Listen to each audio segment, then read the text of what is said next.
अब हम आपको कनाडा लेकर चलेंगे, जहां भारत में टुकड़े टुकड़े गैंग को संक्रमित करने वाले वायरस आजकल बहुत बढ़ रहे हैं।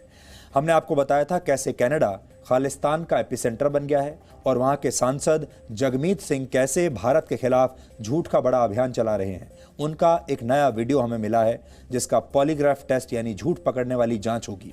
पर उससे पहले हम आपको ये बताना चाहते हैं कि भारत के खिलाफ ये सारी साजिशें आखिर क्यों हो रही हैं। 1947 में जब देश आज़ाद हुआ था तो हमारे देश में सुई भी नहीं बनती थी, सुई भी हमें विदेश से मंगानी पड़ती थी। ऐसा ज़माना था।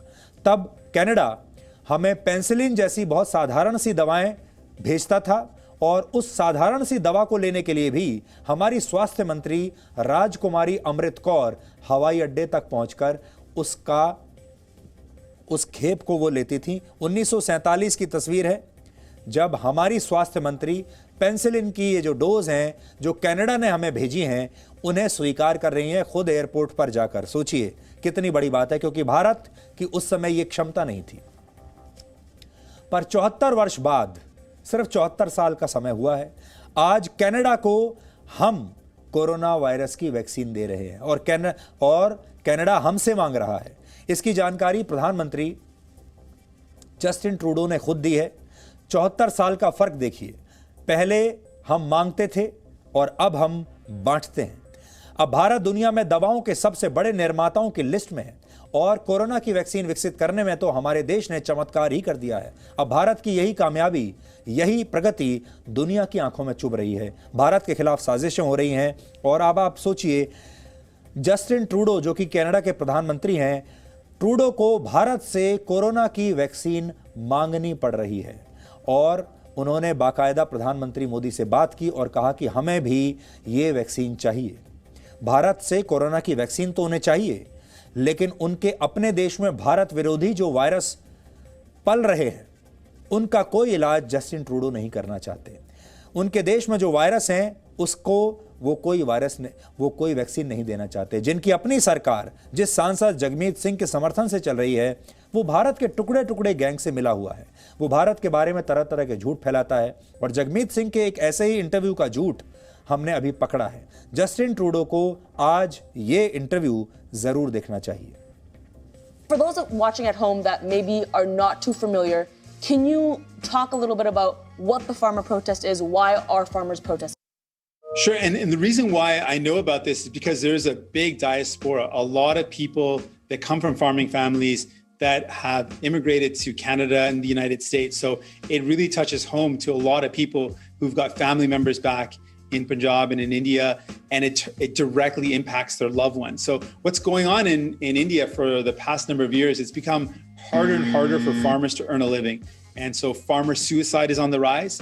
And on top of that, the government recently is bringing in bills that will make it even harder for farmers to earn a decent living. Things like this don't always get the media coverage they deserve. You know, they're not spoken about. They're often swept under the rug. Farmer protesters are facing a lot of violence. There's a narrative being created. That narrative, which we are so familiar with because it's a tired narrative, but what is that narrative that's being created? So what's happening is while farmers are just asking for their rights, by asking for their rights, they're being labeled as terrorists.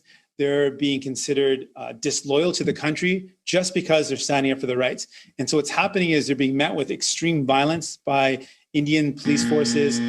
Even journalists are being arrested. And there's a number of journalists who've come forward saying, we were intimidated and arrested simply for covering the story. So there is a very violent and suppressive and oppressive climate being created by the Indian state and by the police. When it comes to democracy, you're supposed to welcome and allow for this debate to happen, allow for protest. But what we're seeing is anything but that. No, I don't think there's an easy solution, but what can people do if they're watching at home, if they're just learning about this, or if they're very informed about this, what can people do to help this cause? I think one of the first things is to learn more about it. And if you do know about it, share information, let people know about it. The public pressure, international pressure is an incredible tool to help the farmers that are fighting for their rights have that story told, and also to raise awareness around the violence that they're facing. We want the Indian government to know the world is watching, and that a democracy can't hold itself out to be a democracy if they're going to meet peaceful protesters with violence. I think the international community can do a lot. So spread awareness, use social media, let people know about it, write to your local official, your elected officials. And if we can put enough pressure on the Indian government, hopefully at least there will be no violence. And ultimately, we want to see a resolution that supports the rights of farmers. तो ये जो interview वो दे रहे हैं जगमीत सिंह, ये Canada के एक local TV channel को उन्होंने ये इंटरव्यू दिया है और इस दौरान हमने उनके कितने सारे झूठ पकड़े हैं जो कि अभी आपने देखे।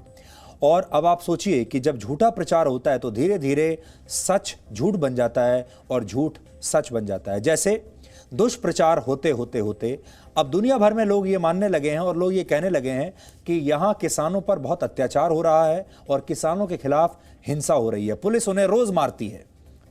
लेकिन असलियत ये है कि किसानों के खिलाफ कोई हिंसा अभी तक नहीं हुई है। यहाँ तक कि लाल किले पर जब हिंसा हुई थी उस दौरान भी पुलिस वाले उन्हीं की पिटाई हुई, वही घायल हुए, किसान घायल नहीं हुए थे।